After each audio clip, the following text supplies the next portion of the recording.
Welcome to Strategy Saturday. I'm Charles Carillo, and today we're breaking down why property expenses increase as properties get older and what every investor needs to know before buying an older property.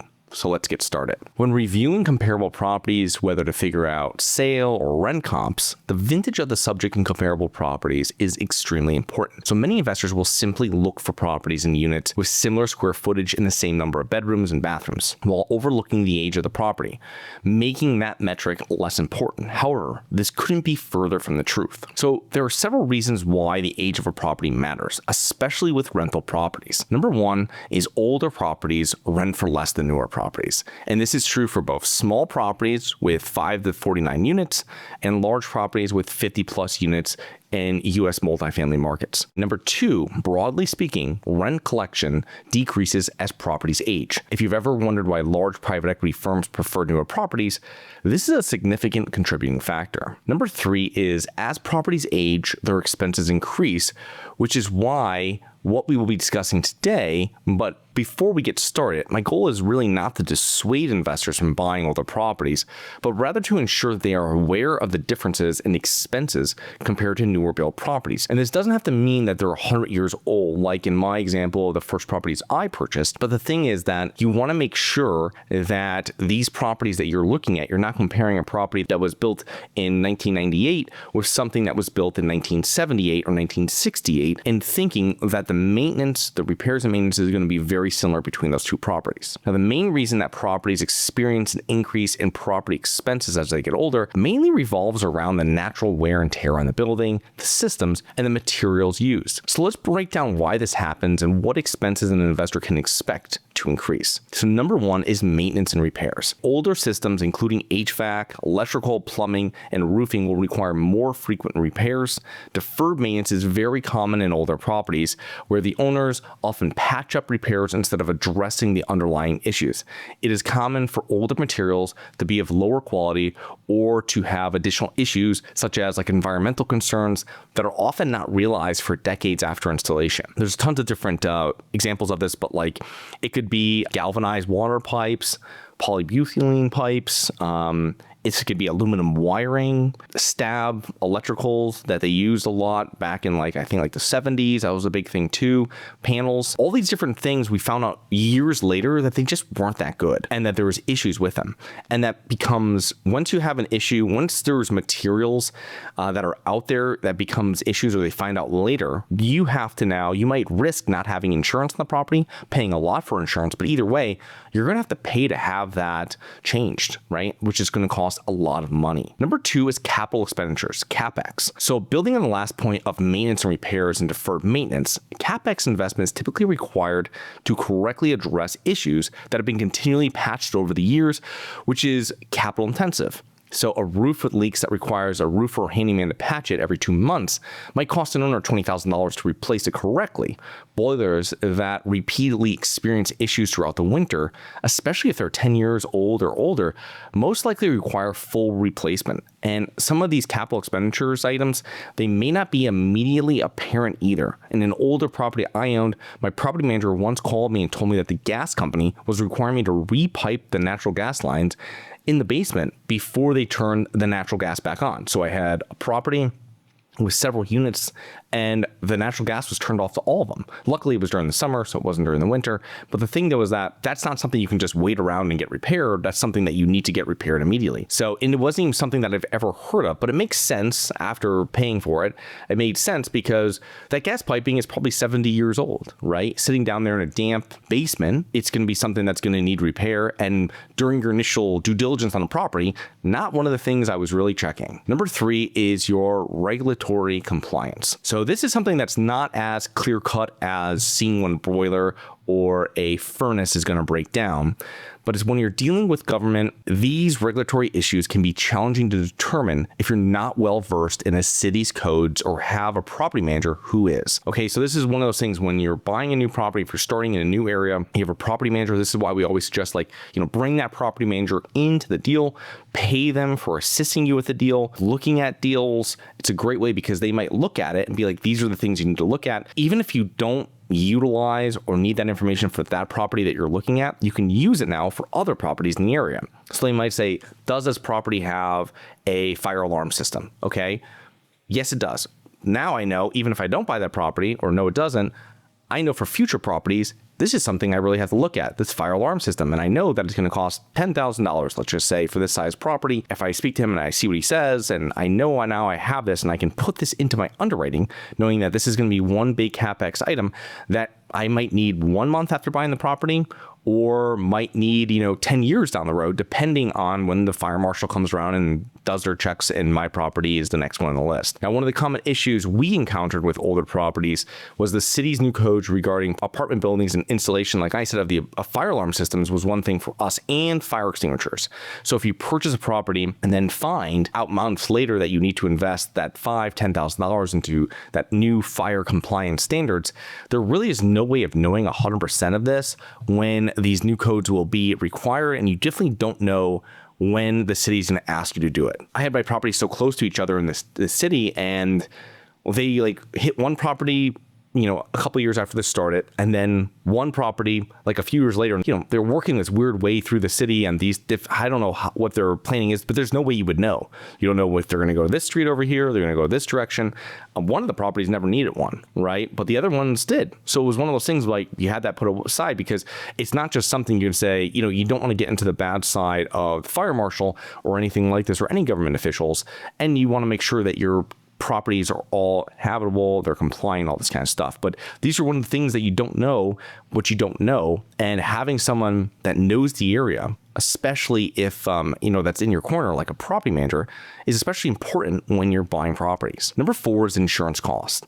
So insurance companies view older properties as having a higher chance of claims: fire, water, structural, and liability. Older properties are typically not 100% code compliant with new codes and standards, and they're often grandfathered in. Deferred maintenance is prevalent in these properties, and typically as properties age, their premiums also increase. And this can happen at all different parts of the property. I've had it before where you don't have, 2 forms of ingress and egress. You have stairs that go up that go up too many stairs without having a turn. I mean, there's so many different things that can happen. Fire escapes, not having actual stairs coming down from this unit. And these are grandfathered in things that would never fly in the future. And the thing though is that there's not when you buy a property like this that has something grandfathered in, you're not going to get some kind of sign thing from the city that says everything here is fine or this is done. And the other thing too is you maybe don't want to go and talk to the fire marshal if you're buying this property and go, hey, is this fire escape fine? You don't want to bring attention to your property. So you're really just kind of waiting there and seeing what happens as you try to, renovate this property and get it going, in a better direction and value add it.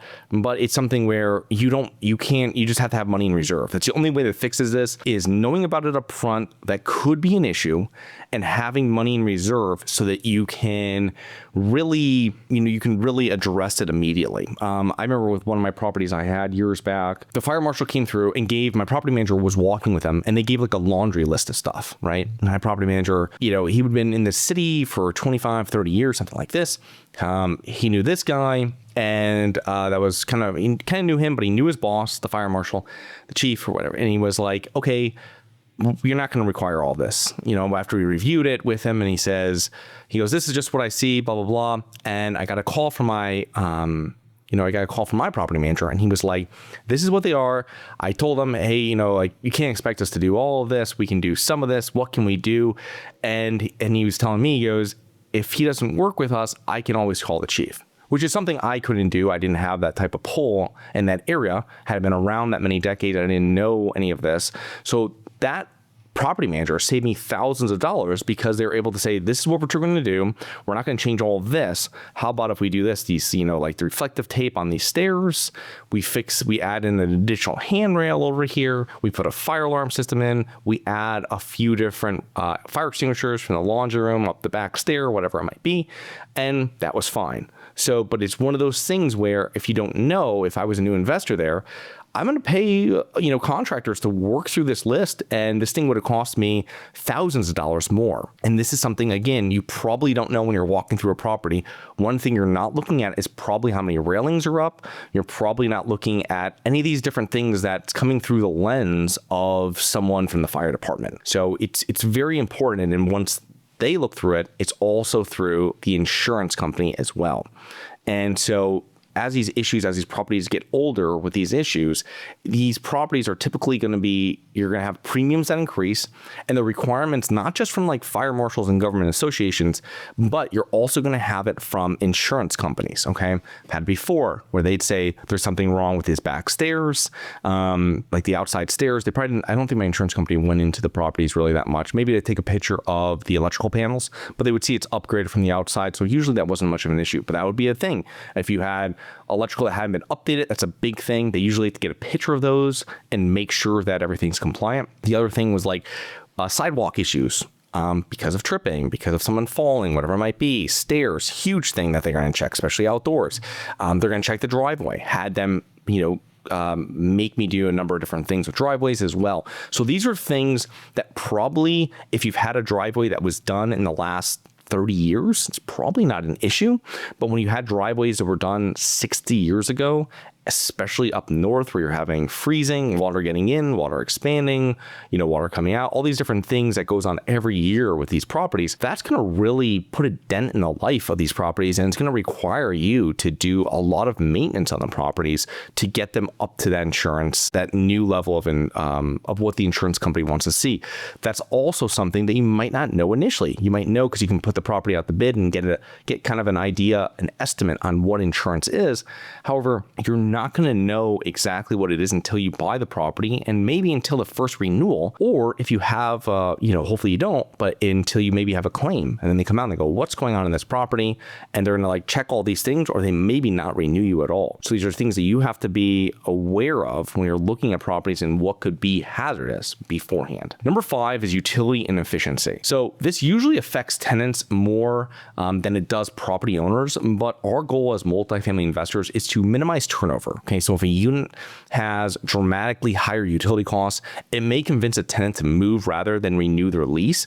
And you want to make sure your rental units are as efficient as reasonably possible. So electric heat is expensive, and during a renovation, an investor may opt to install kind of like a real HVAC system instead of keeping electric baseboard heating, which is less expensive to install, less expensive for maintenance, but adding insulation, replacing the windows, it helps decrease the inefficiencies your tenants will experience in your properties. It can be a little expensive, but the thing though is that if someone's getting high bills, that they're probably going to leave if it's really stretching their budget during those winter months or during those summer months, if you're not insulated for the AC, stuff like this. But mainly, it's usually during the winter when properties that aren't well insulated, it's really going to show, or they're using expensive heating methods.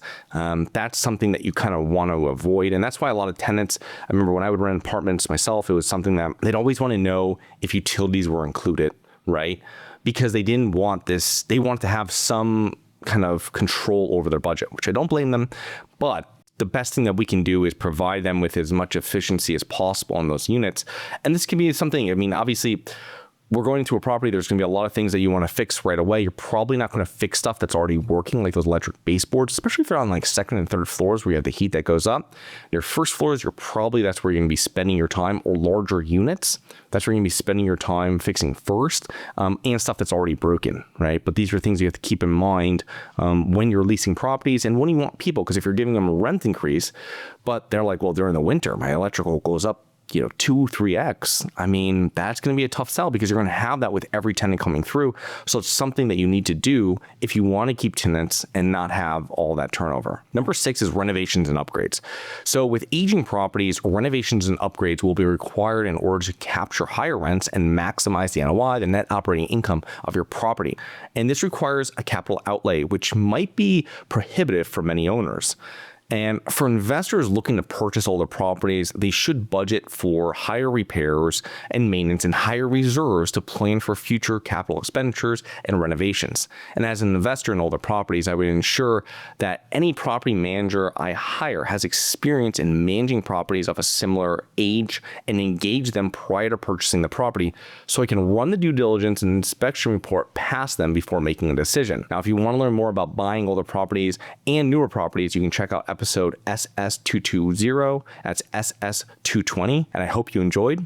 Please remember to rate, review, subscribe, submit comments and potential show topics at globalinvestorspodcast.com. If you're interested in actively investing in real estate, please check out our courses and mentoring programs at syndicationsuperstars.com.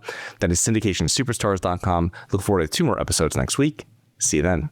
Have you always wanted to invest in real estate but didn't have the time, didn't know where to find the deals, couldn't get the funding, and didn't want tenants calling you?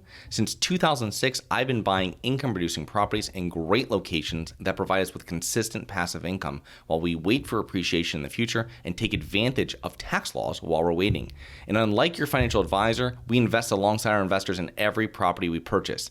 Check out investwithharborside.com. If you like the idea of investing in real estate, if you like the idea of passive income, partner with us at investwithharborside.com. That's investwithharborside.com. This episode should be considered specific, personal, or professional advice. Any investment opportunities mentioned on this podcast are limited to accredited investors. Any investments will only be made with proper disclosure, subscription documentation, and are subject to all applicable laws. Please consult an appropriate tax, legal, real estate, financial, or business professional for individualized advice. Opinions of guests are their own. Information is not guaranteed. All investment strategies have the potential for profit or loss. The host is operating on behalf of Syndication Superstars, LLC exclusively.